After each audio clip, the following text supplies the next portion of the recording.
O little town of Bethlehem, how still we see thee lie above thy deep and dreamless sleep.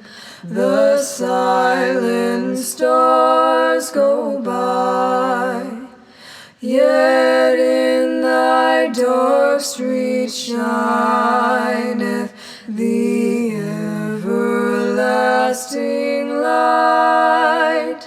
The hopes and fears of all the years are met in thee tonight. For Christ is born of Mary, and gathered all above. While mortals sleep, the angels keep their watch of wondering love. O morning stars together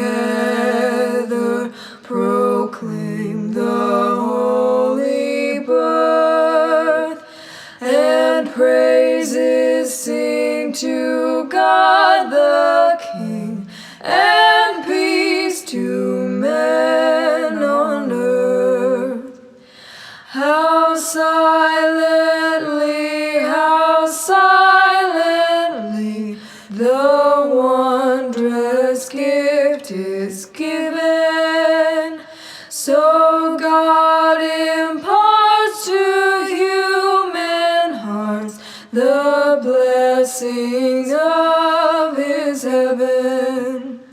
No ear may hear his coming, but in this world of sin, where meek souls will receive him still, the dear Christ enters in. O holy Child of Bethlehem, descend to us, we pray. Cast out our sin and enter in. Be born to us today. We hear the Christmas angels the great glad tidings tell. Oh, come to us, abide with us, our Lord Emmanuel.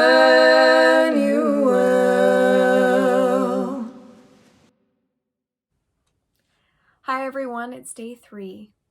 Yesterday we ended our time talking about the hundreds of prophecies foretelling the coming of the Messiah. Today I would like to start by showing one of those prophecies that are alluded to in just the first verse of this song.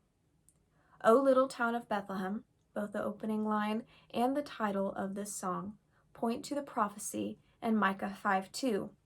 This verse says, "But you, Bethlehem Ephratah, though you are little among the thousands of Judah, yet out of you shall come forth to me the one to be ruler in Israel, whose goings forth are from of old, from everlasting." The next line in the verse which I want to point out is, "The hopes and fears of all the years are met in thee tonight." Pause and think about this one for a second, because it's pretty profound. The hope they are referring to is that of the prophecies. It was a huge, long-awaited promise that had been building and building and building for thousands of years. And with each new prophecy that was given for the coming of the Messiah, the anticipation and hope of him coming to save us grew. But in the midst of waiting for the fulfillment of this promise, there was fear as well. Fear that he would not come, fear that he would not beat Satan and win, and fear that we were too far gone to be saved. All of this buildup culminates on the night that Jesus is born. The hopes and fears of all the years were met on this night. Jesus' birth is the tipping point, or as I said yesterday, it is the beginning of God's plan of reconciliation being put into action. How silently, the wondrous gift is given. So God imparts to human hearts the blessings of his heaven. No ear may hear his coming, but in this world of sin, where meek souls will receive him still, the dear Christ enters in. Now, meek is kind of a hard word to get a grasp of, so instead of defining it, what I'm going to do is give you guys some antonyms so that we can see what meek is not. Meek is not arrogant. It is not self-asserting. It is not conceited or pretentious. In our world of sin, we do not see meekness enough. We are a proud people, putting ourselves first and thinking that we are better than we actually are.